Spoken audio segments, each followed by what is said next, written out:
Hi, everyone, and welcome to this community chats. My name is Sandra Arevalo, and I'm the Director of Community Health and Wellness at Montefiore Nyack Hospital. Today, we're going to be talking about patients' rights.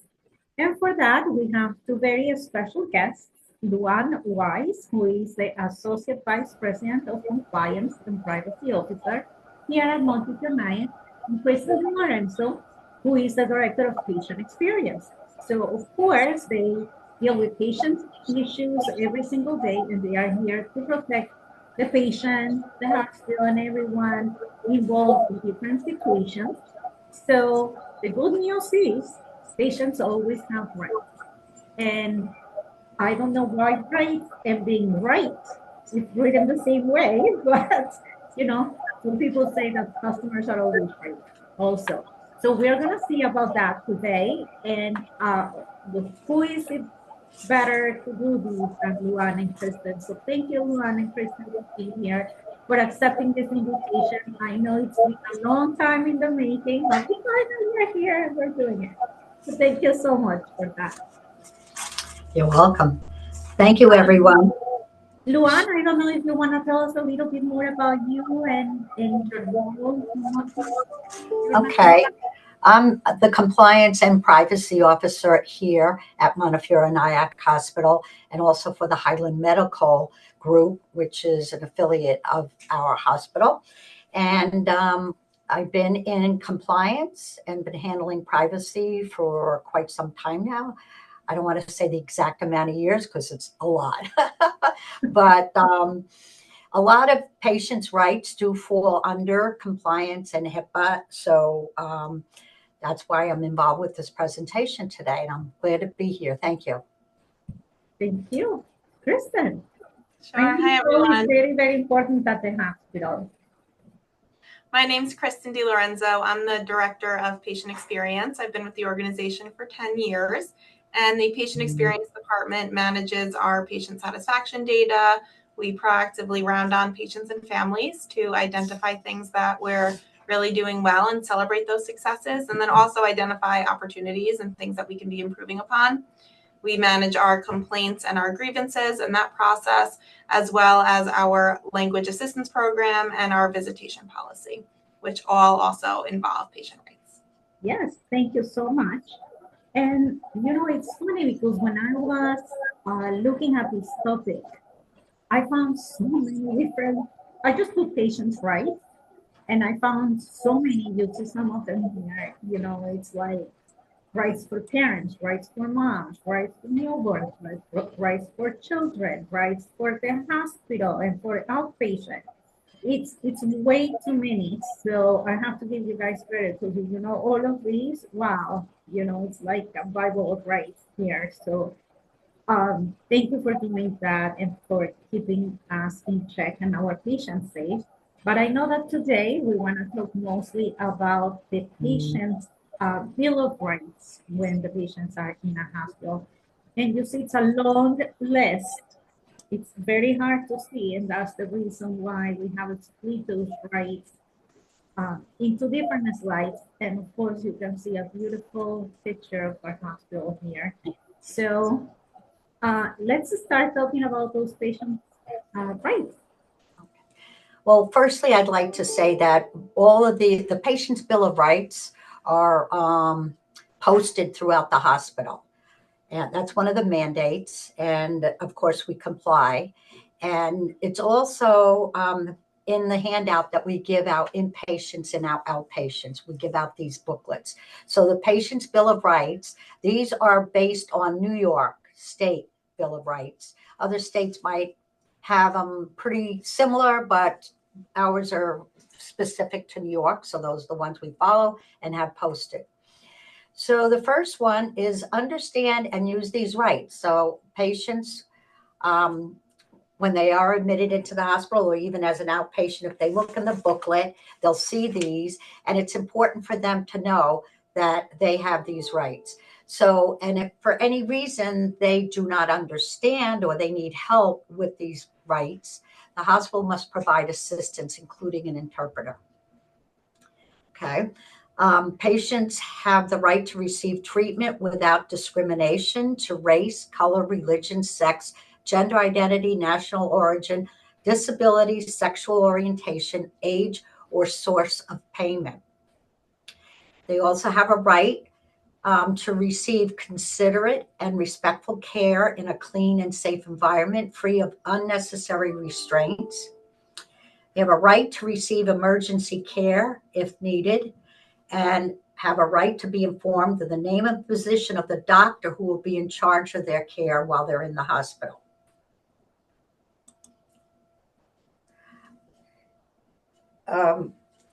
They have the right to know positions and functions of any hospital staff involved in their care and refuse the treatment, examination, or observation if they feel they don't want it.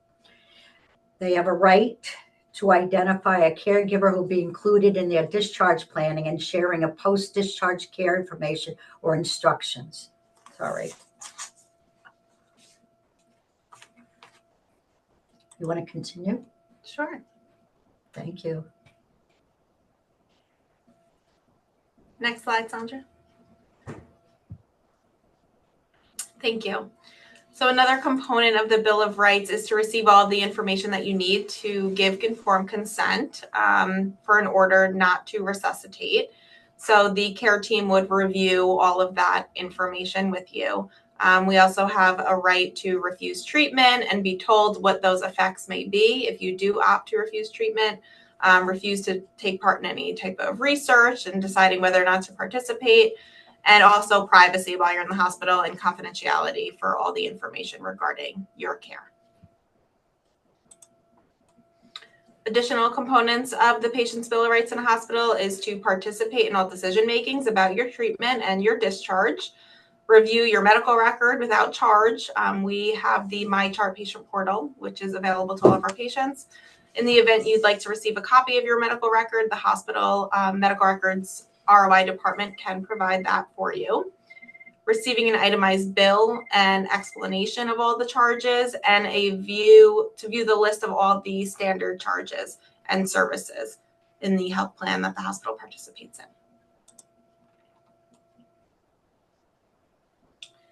Challenge an unexpected bill, which is through the independent dispute resolution process.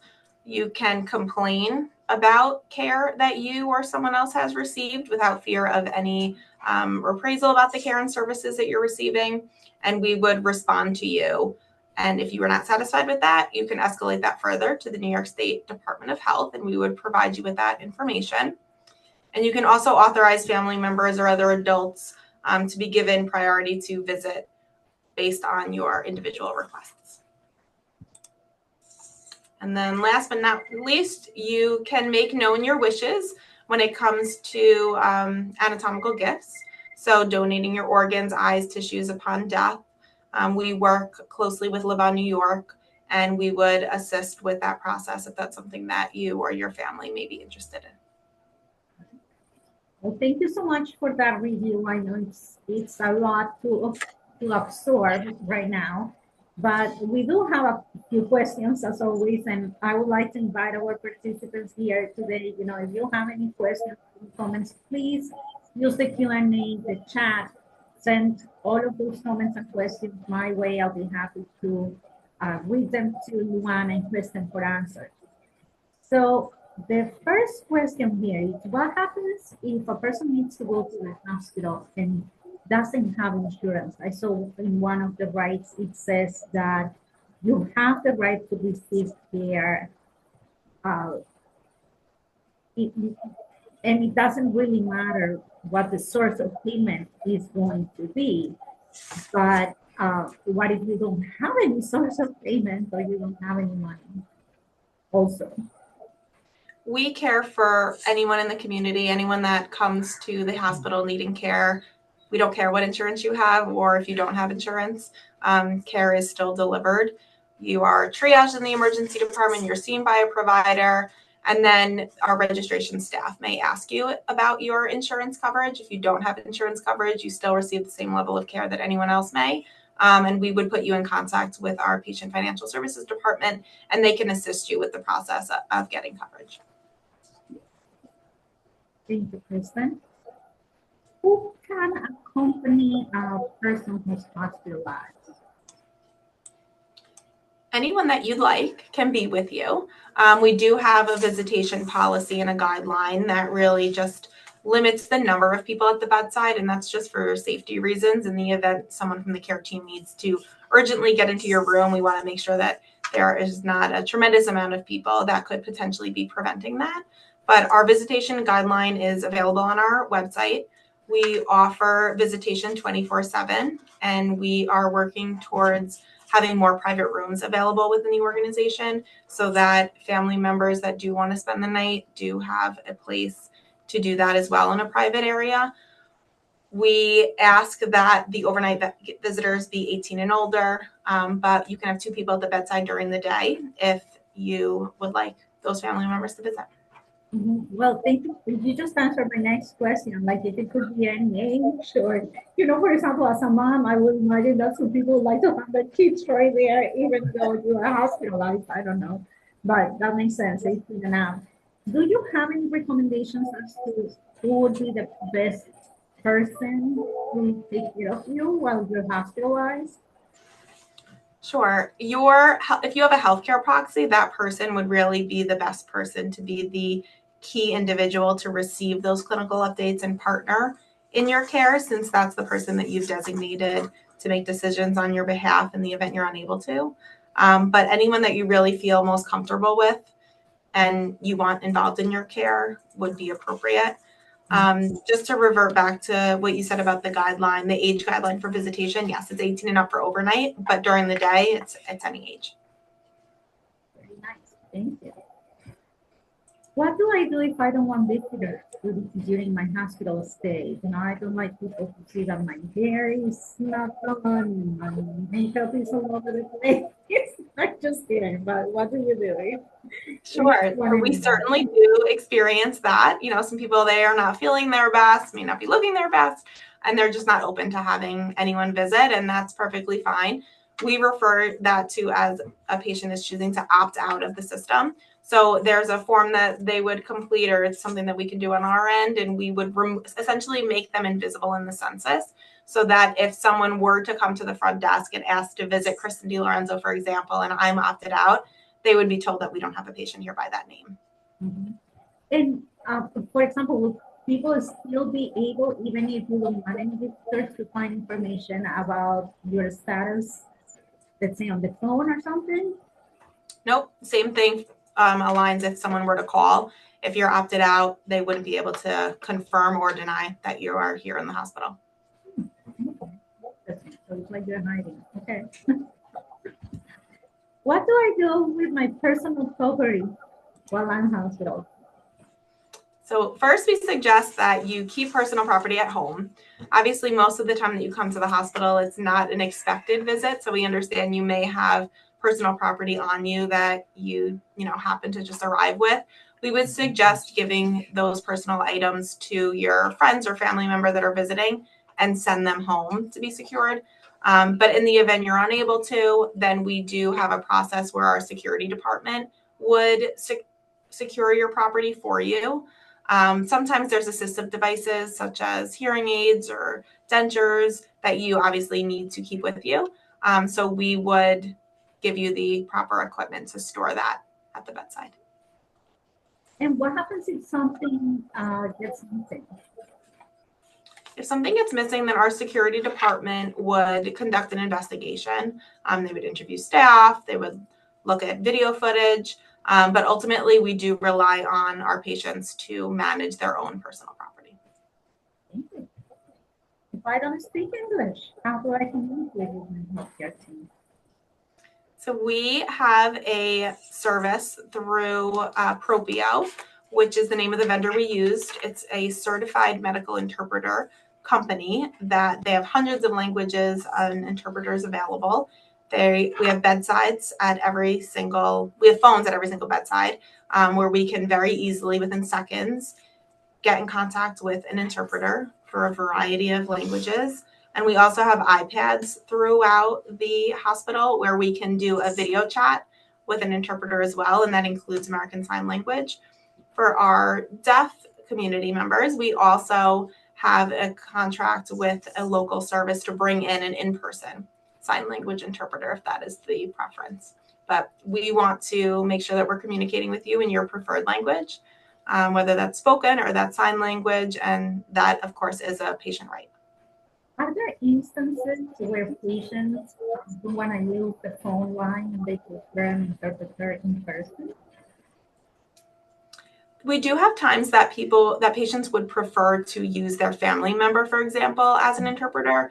We want to be mindful of that and, of course, offer them to use the certified medical interpreter service that we have, just because we want to make sure that the understanding is clear. And sometimes there could potentially be misinterpretation occurring or translation that's not 100% accurate from family. So we do still offer the service. If they decline and they really just feel more comfortable using the family, that's fine as well. We just document that on our side. What if I don't agree with any exams or medications that they are telling me that I have to take, or I don't agree with the treatment? Can I say something about it, or pretty much when I'm hospitalized, I have to do as I'm told? Oh, no, you should certainly speak up and advocate for yourself. Be involved with your own healthcare and that decision. We want to include you and partner with you in making those decisions. Obviously, our clinical team members are the experts when it comes to, making suggestions, but ultimately, yourself, your medical history, your body, but you should be included in that discussion. So speak with the provider that's overseeing your care, speak to your nurse. You can also speak to one of the managers or directors that oversees the area that you're receiving care in, and we can help guide you. And I guess you have the right to refuse treatment also, right? Not just to change treatments, but refuse as well. Yeah, of course. You have the right to refuse, yes. What if I want to leave the hospital and I want to go to another place? So if you want to leave the hospital, it would be considered leaving against medical advice, or AMA, you may hear it referred to as. We would explain to you what those risks are associated with leaving without the care team feeling as though, it's necessarily safe for you to do so.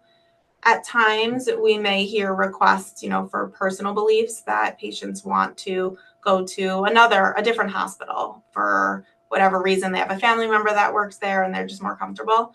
There would need to be a clinical indication for that transfer to occur, meaning they would have to be able to provide a service that we are unable to provide.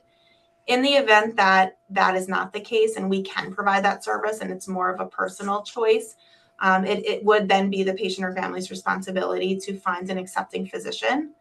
And then we would go through that process of the transfer. But there would need to be an accepting physician if there is not a clinical indication for the transfer. Now, I love what you're saying, transfer. If I am a patient and I just decided, I don't want to be here anymore, I just want to go home and, I feel more comfortable feeling at home, can I just get dressed and stand up and goodbye? As long as you're able to make your needs known and you're alert and oriented, then yes, you have the right to leave against medical advice. And that is where the provider would come and speak to you about what their recommendation is, understanding, you may want to go home and that's your choice to do so. But they would review those risks with you. Mm-hmm. And then there's the form.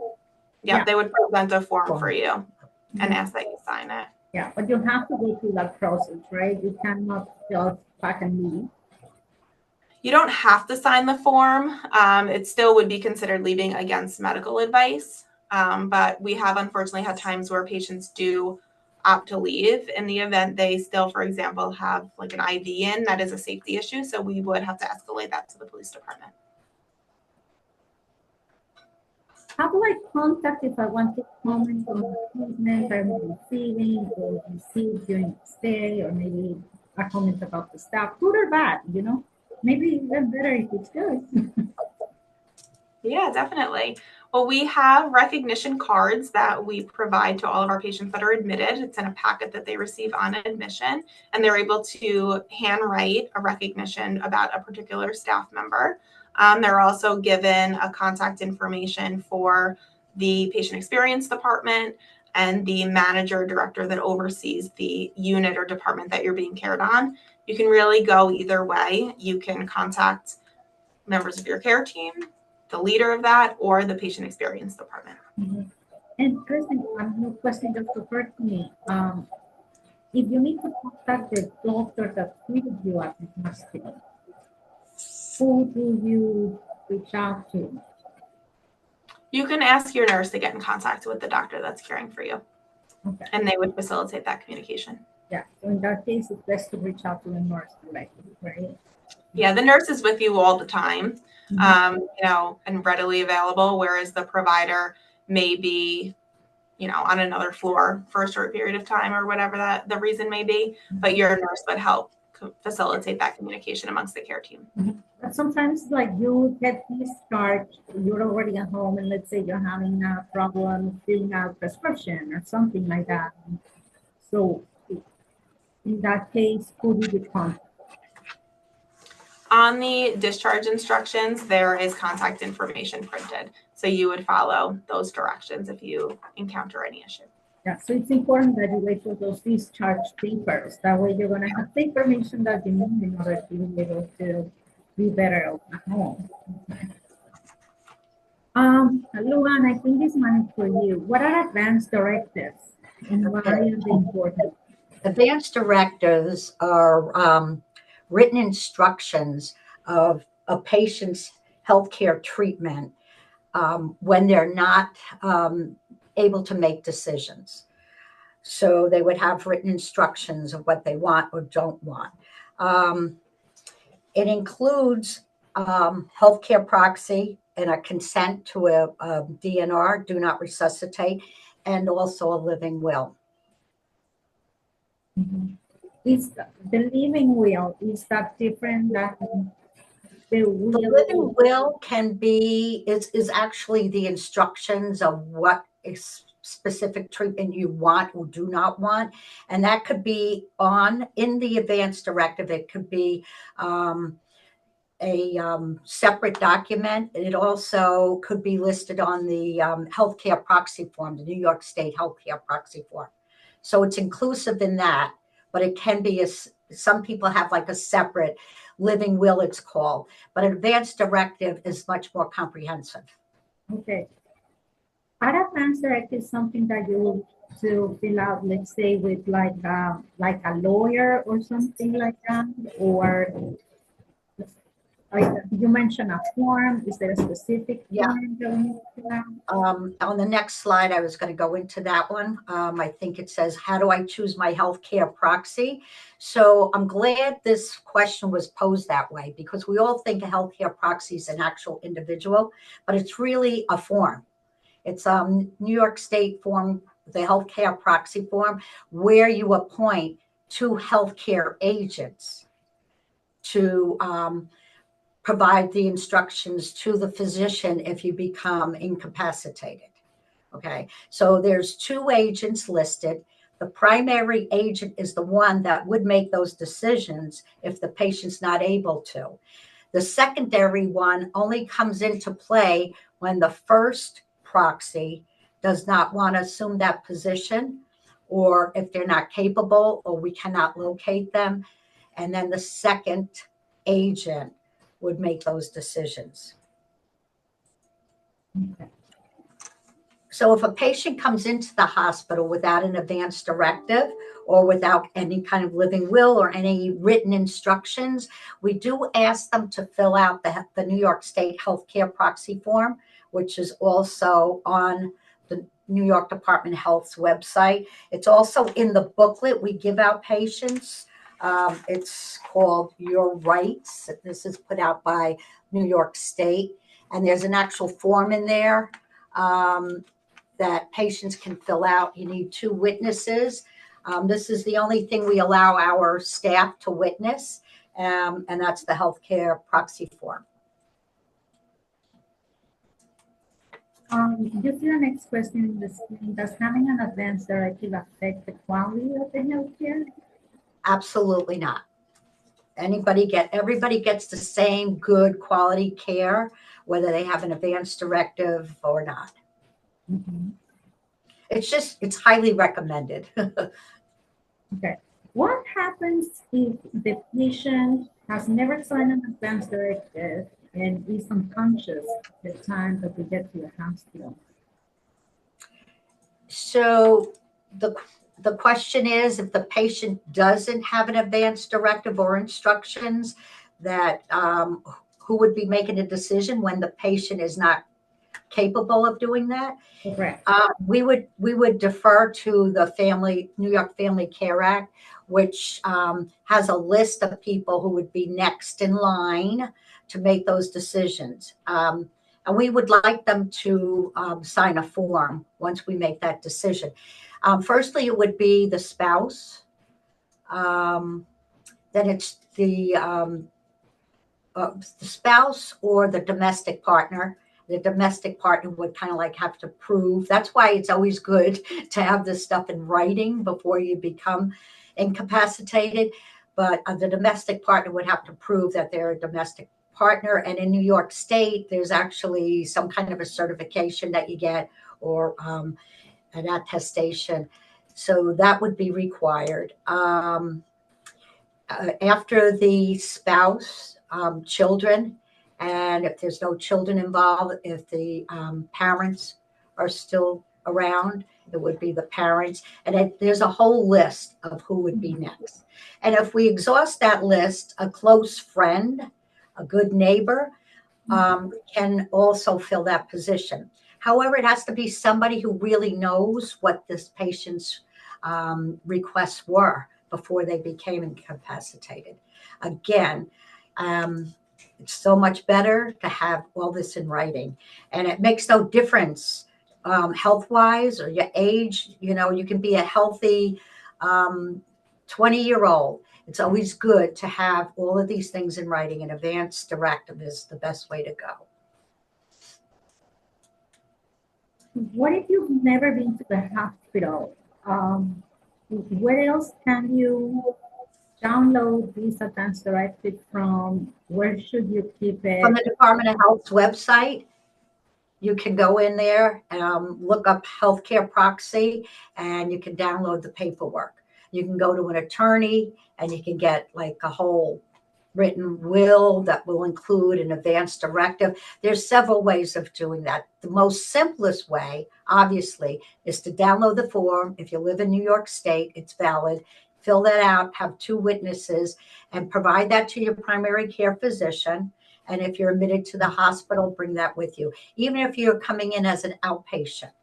That's one of the questions our registration people always ask. Do you have an advance directive? Do you have a healthcare proxy? Do you have a living will? And it's always good to be prepared. Yeah. Well, thank you for that one. I love that. So giving it to the primary care provider is a good idea. And I guess if you get hospitalized, they're going to reach out to that doctor first, and they're going to find the form there. That's good. Right. A lot of primary care physicians do have this discussion with their patients. So they actually, get that paperwork started in the office, and or they might recommend going to see, an attorney and getting a whole package. But again, that's not necessary. Great. Great information. Do I need a living will? I guess you answered that. Okay, yeah. Again, the living will is part of an advance directive. It can be a separate document. Everybody should have a healthcare proxy from New York State, or an advance directive, or at least a living will. But the advance directive, actually, a living will just have the treatments.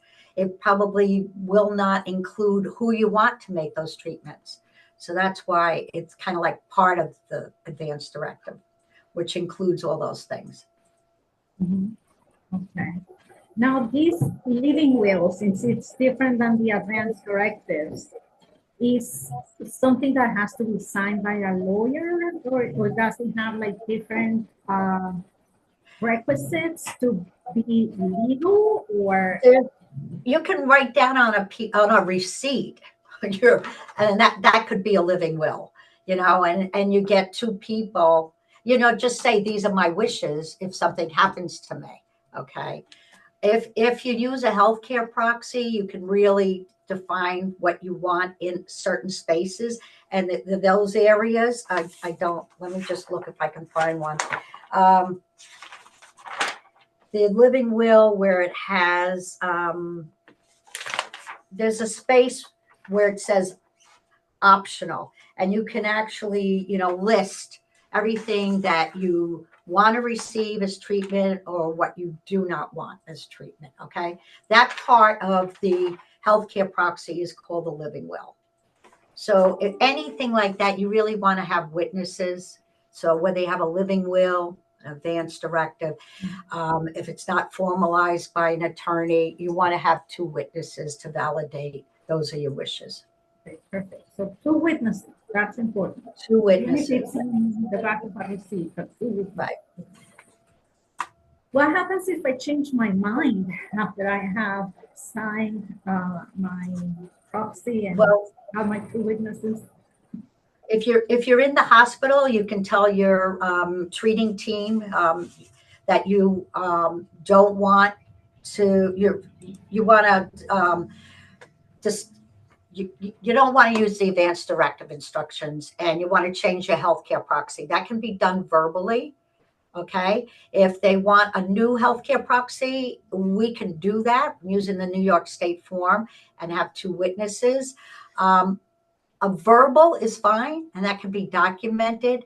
But once they get out of the hospital, they should look over the advanced directive that they have, make any changes they want, or prepare a new one. But while they're an inpatient, a verbal's okay, as long as it's documented. How is my health information protected? Okay. When a patient comes to the hospital, if they're new to the hospital, they'll acknowledge a notice of privacy practice. They could be given a copy if they ask. The notice of privacy practice is located in the inpatient and outpatient booklet, and it lets a patient know how we're going to use their health information. And basically, we use their health information, what they call TPO, treatment, payment, and operations. Okay.